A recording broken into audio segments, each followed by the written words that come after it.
2 months ago, I thought I was the best mother in the world. I thought I knew my daughter so well that nothing could surprise me. But life taught me a hard lesson. The truth is, no amount of money, luxury, or security can protect a child whose heart you no longer listen to. If someone had told Sarah that one day her sweet daughter would start hiding things from her, she would have laughed. Because to Sarah, Priscilla wasn't just a daughter, she was her best friend. Sarah was a woman who had everything money could buy. Her husband, David, was one of the wealthiest men in the city, a billionaire known for his power and influence.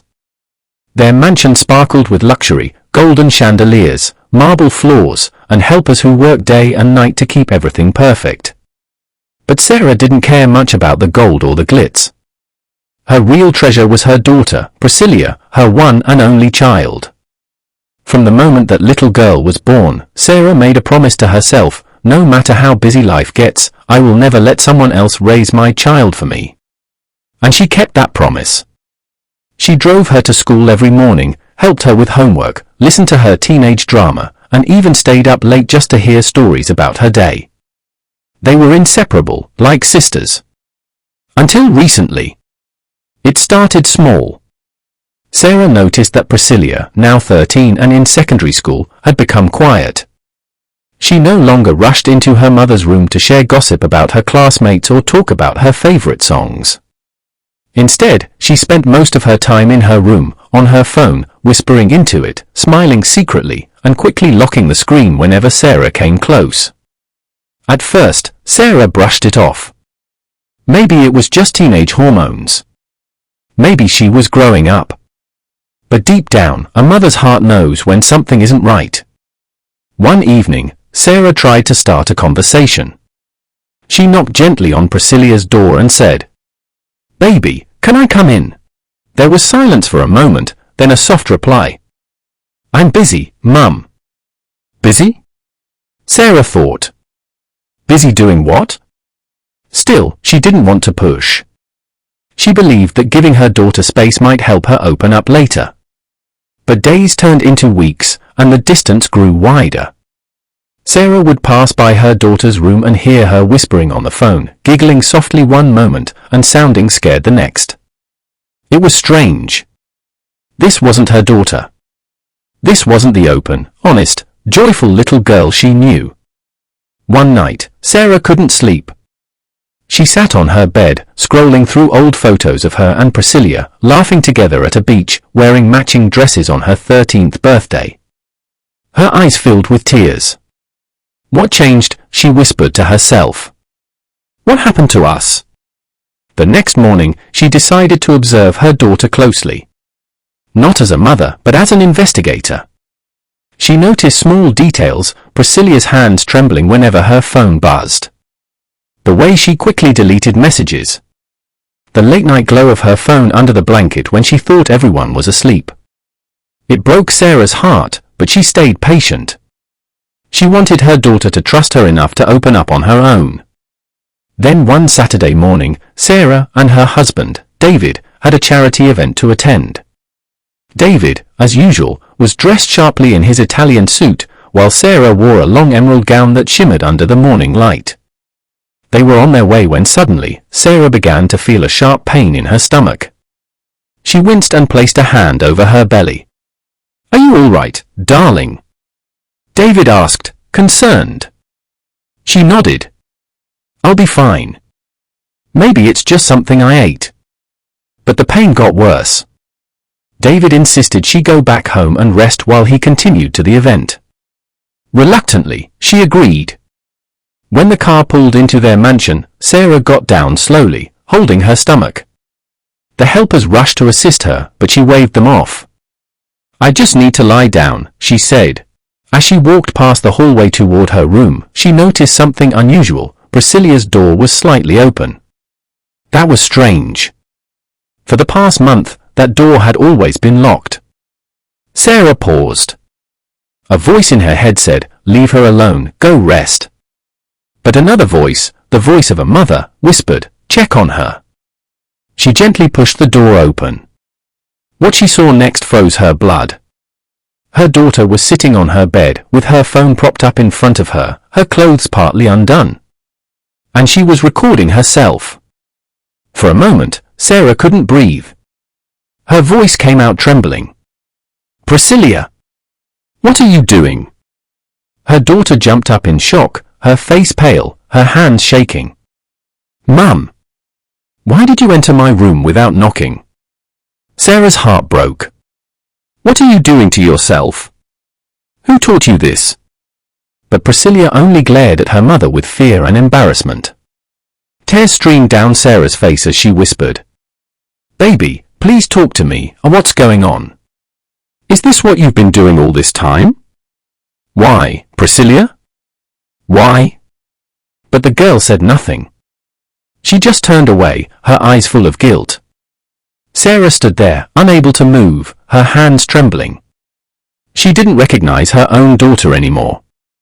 That night, Sarah cried herself to sleep. She felt like a failure, like she had lost her little girl to something she didn't understand. But one thing was certain. She wasn't going to let this go. She would find out who or what had done this to her daughter, even if it meant tearing the whole world apart. For 1 week, Sarah lived in silent torment. Every morning, she tried to act normal, greeting the helpers, eating breakfast with her husband, and pretending that everything was fine. But inside, her heart was bleeding. Every time she saw her daughter, it was as though a knife twisted deeper in her chest. The cheerful, open, innocent Priscilla she once knew was gone. In her place was a withdrawn girl who barely looked at her mother and spent most of her time locked up in her room. Sarah tried to talk to her gently, over and over again. "Baby, please. You can tell me anything. I'm not angry, I just want to help. Whatever is happening, you're not alone." But Priscilla would only shake her head, murmur, "I'm fine, Mum," and close the door. It was breaking Sarah apart. At night, she would stand outside her daughter's room, listening to her sob quietly. Sometimes she would whisper softly, "I love you, my baby. You're safe. Please talk to me." But there was never a reply. Sarah couldn't sleep. Every sound, every memory haunted her. The image of her daughter sitting on that bed, recording herself, it burned in her mind like fire. Who taught her that? Who made her think it was okay? Sarah knew her daughter. Priscilla wasn't the kind of girl who woke up one day and decided to do something like that. Someone must have planted that idea in her head. By the 5th day, Sarah couldn't take it anymore. She decided to confront her daughter, no matter what it took. That evening, she knocked gently on Priscilla's door. "Baby, it's Mum. Please, open the door." No answer. She knocked again, a little harder. "Priscilla, please. I'm not angry. I just want to talk." From inside, she heard her daughter's voice, cold and distant. "I don't want to talk to you." That was it. The wall between them had grown too high. Sarah's eyes filled with tears, but she steadied her voice and said something that changed everything. "All right, if you don't want to talk to me, I'll tell your father." There was a moment of silence, then the sound of hurried footsteps. The key turned in the lock. The door opened slightly, and Priscilla's frightened face appeared. Sarah stepped forward slowly, her voice calm but filled with emotion. "You see? You don't want your father to know. That means you trust me more, right?"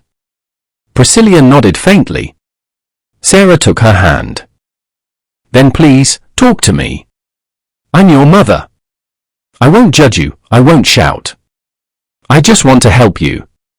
Whatever it is, we'll fix it together." The girl's lips trembled. Tears gathered in her eyes. And then, finally, she broke down. She covered her face with her hands and began to cry uncontrollably. Her shoulders shook as she whispered, "Mum, I'm sorry." Sarah hugged her tightly. "You don't need to apologize. Just tell me the truth, my love. What's happening? Who made you do that?" For a long moment, Priscilla said nothing. Then, between sobs, she spoke words that made Sarah's blood run cold. It's my teacher. Mr. John. Sarah's eyes widened. Your teacher? The girl nodded. He told me to make videos and send them to him, or he'll fail me in class. Sarah froze, unable to breathe. She felt dizzy, like the room was spinning. Mr. John, from your school? Yes, Priscilla whispered. He said I'm beautiful. He said I'm special, and he promised to marry me when I grow up. Sarah's heart shattered into 1,000 pieces. Her innocent daughter, her baby, had been manipulated by a man she trusted. She took a deep breath, trying to stay calm for her daughter's sake. Has he ever touched you? She asked softly, her voice trembling. Priscilla hesitated, then nodded. He used his fingers. Sarah's knees weakened. She had to hold onto the bedpost to stop herself from collapsing. Her tears flowed freely, but she forced herself to stay strong. It's okay, baby. It's not your fault. Do you hear me? None of this is your fault. She held her daughter's face gently. You are not dirty. You are not bad. You are a victim, my love. The girl cried harder. But Mum, he said he loves me. Sarah shook her head, sobbing. That's not love, baby. That's evil. That's manipulation. He's a grown man who took advantage of your innocence. For the next hour, Sarah just held her daughter, rocking her back and forth, whispering prayers under her breath. Later that night, when Priscilla finally fell asleep in her arms, Sarah stayed awake, staring at the ceiling. Her mind was racing. How could a man like that work in a school filled with children? How many other girls had he hurt? How long had this been going on? By morning, Sarah had made up her mind. She would not tell her husband yet, not until she had proof. David was a man of power, and she feared that in his rage, he might do something drastic. Instead, she decided to handle it quietly, strategically. She drove to the school alone that morning. She walked straight to the principal's office, her eyes swollen from crying, but her voice steady. Good morning, the principal said, surprised to see her. Is everything all right? Sarah placed her handbag on the desk and said firmly. No, it's not. I'm here because one of your teachers, Mr. John, has been preying on my daughter. The principal's smile faded instantly. What? That's a serious accusation, Mrs. David. Sarah nodded. I don't make baseless accusations. I'm telling you what my daughter confessed to me last night. He has been manipulating her, asking for indecent videos, and touching her. The principal was speechless. She picked up her phone immediately and called the vice principal and the head of security. Within minutes, they were all gathered in the office. Call Mr. John, Sarah said coldly. Now. When he entered the office, Mr. John tried to smile politely, pretending not to notice Sarah's piercing stare. Good morning, he greeted. Sarah's eyes blazed. You disgust me. The principal looked between them, clearly uncomfortable. Mr. John, a very serious complaint has been made against you. Please, sit down. The man looked confused, or at least, he pretended to be. What complaint? Sarah stood up. You know exactly what complaint. You've been sending messages to my 13-year-old daughter. You told her you loved her. You made her do things she didn't understand. Do you deny it? Mr. John's face paled. He stammered, I think there must be some misunderstanding. Sarah's voice cut through him like a knife. Then you won't mind if we check your phone, will you? The room went silent.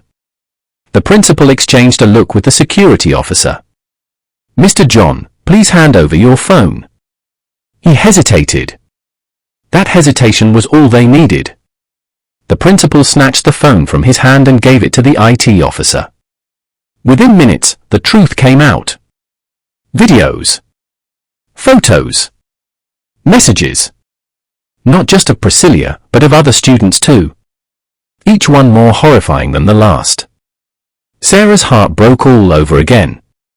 She covered her face, weeping silently as the evidence played before the stunned school officials. "Arrest him," she said quietly.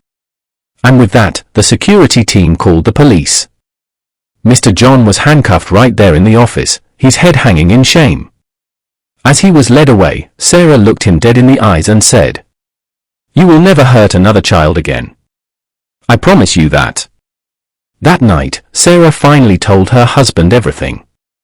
David was furious, his face red with anger, his fists clenched. But when he saw his daughter's tear-stained face, his rage melted into pain. He hugged her tightly and whispered, "No one will ever touch you again. Daddy's here now." The next day, Sarah returned to the school, not to argue, but to speak to the other parents. She stood before them, her voice strong but emotional. "If it could happen to my daughter," she said, "it can happen to anyone's child. Please, talk to your children. Don't assume they're fine just because they smile. Watch them. Listen to them. Protect them." Her words moved many to tears. Sarah had started this journey as a mother in pain. But by the end, she became a voice, a shield, for every parent who had ever trusted the wrong person with their child. And as she drove home that evening, she looked at her daughter sitting beside her and whispered, "We'll heal from this, my love." It had been 2 months since the day Sarah exposed Mr. John. 2 long, quiet months that felt like years. The story spread across the city like wildfire, news stations, blogs, and parents' groups all talking about it. "Billionaire's wife exposes predator teacher," the headlines read. But to Sarah, none of that mattered. Fame. Power. Headlines. None of them healed the wound in her daughter's heart. Every time she looked at Priscilla, she saw a girl trying to smile through the pain. She saw the shadows behind her eyes, the fear, the guilt, the confusion. And Sarah knew that healing a child's heart was harder than punishing a guilty man. Every morning, she made it her mission to remind her daughter that she was safe. "Good morning, my sunshine," she would whisper, opening the curtain so the room could be filled with light. Sometimes, Priscilla would smile faintly. Other times, she would just turn away, staring at the wall. But Sarah never gave up. She didn't rush her. She didn't pressure her. She simply stayed, patient, kind, and present. Because that's what love does. One afternoon, Sarah took her daughter to the beach. It was the same beach where they had taken photos years ago, laughing and chasing waves. The moment they stepped out of the car, the wind carried the scent of salt and freedom. Priscilla closed her eyes, letting the breeze brush her face. For the first time in weeks, she looked peaceful. They sat together on the sand, watching the sun shimmer on the water. After a long silence, Priscilla spoke softly. "Mum, do you still think I'm a good girl?" Sarah's heart clenched. She turned to her daughter, cupped her face in her hands, and said, "You are the best girl in the world. What happened wasn't your fault. You were tricked, baby. You were manipulated. But you are pure, and I'm proud of you for speaking up." Tears rolled down the girl's cheeks. "I feel dirty, Mum. I wish it never happened." Sarah pulled her into a hug and whispered, "Listen to me. The bad thing that happened to you doesn't define you. What defines you is your courage. You faced your fear and told the truth. That makes you stronger than most adults." They stayed like that for a long time, holding each other as the waves whispered behind them. Back at home, Sarah began to attend therapy sessions with her daughter. She found a gentle, understanding counselor who specialized in helping young survivors. At first, Priscilla barely spoke. But slowly, week after week, the walls began to fall. She started to laugh again. She began to draw. And one day, she came home from therapy and said, "Mum, I want to help other girls like me." Sarah froze, then smiled. "That's beautiful, baby. And we will."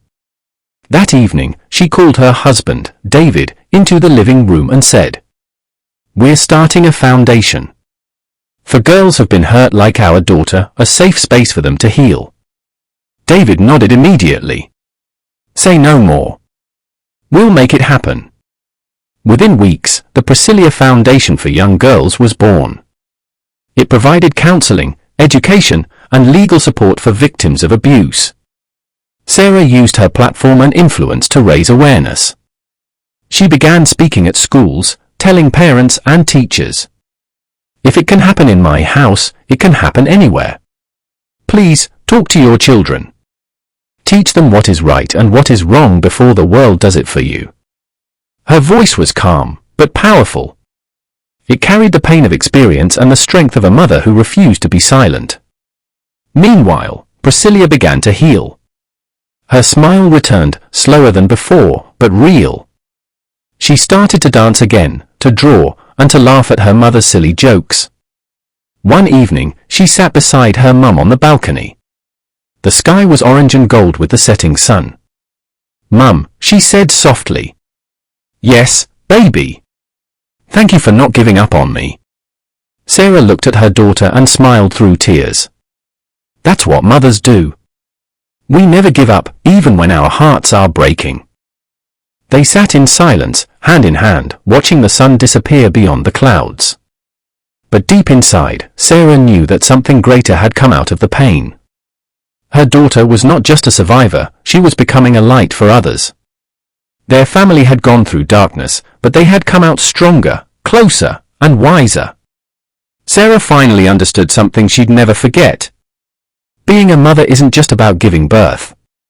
It's about standing guard over your child's heart, even when it's bleeding. A few weeks later, Sarah was invited to speak at a parents' conference. Standing on stage in front of hundreds of people, she looked calm yet emotional. She took a deep breath and began. 2 months ago, I thought I was the best mother in the world. I thought I knew my daughter so well that nothing could surprise me. But life taught me a hard lesson. The truth is, no amount of money, luxury, or security can protect a child whose heart you no longer listen to. The room was silent. Every parent leaned in. Sarah continued. Our children are growing up in a world where predators hide behind smiles and evil wears the mask of friendship. The only real protection is connection. Be your child's safe space. Be the person they can run to, not the person they hide from. Ask questions. Listen without judgment. Because silence can be deadly. As she stepped off the stage, the entire hall rose to their feet in applause. Many parents were crying. Some rushed to hug her. Sarah smiled humbly. She wasn't a hero, she was just a mother who refused to be silent. That night, when she returned home, she found Priscilla asleep on the couch, holding a notebook. Sarah picked it up gently and smiled. On the first page, her daughter had written, "One day, I'll help other girls speak up, just like Mum helped me." Sarah sat down beside her, brushed her hair away from her face, and whispered, "You already are, my angel." She covered her with a blanket, turned off the light, and looked out the window where the moonlight poured into the room. It was peaceful. Finally, peaceful. And as she whispered her nightly prayer, she said, "Thank you, God, for giving me the strength to protect my child. May every mother who watches this find the same strength." Dear parents, money and power cannot replace your presence in your child's life. Children need attention, not perfection. Talk to them. Listen to them. Love them deeply so the world doesn't deceive them cheaply. Because sometimes, the danger is not far away, it could be in the same classroom you trusted. And that, my loves, brings us to the end of this story. If you enjoyed it, please show your support by liking, sharing, and subscribing to the channel. Tell me, have you ever heard a story like this before? What lesson did you take away from it? I'd love to hear your thoughts in the comments, so others can learn from you too. Thank you so much for watching, and until the next story. Stay curious, stay kind, and don't forget to turn on your notification bell, so you never miss the next tale from Afrifolktales by Inya. Thanks for watching. Like, subscribe, and share. See you in my next story.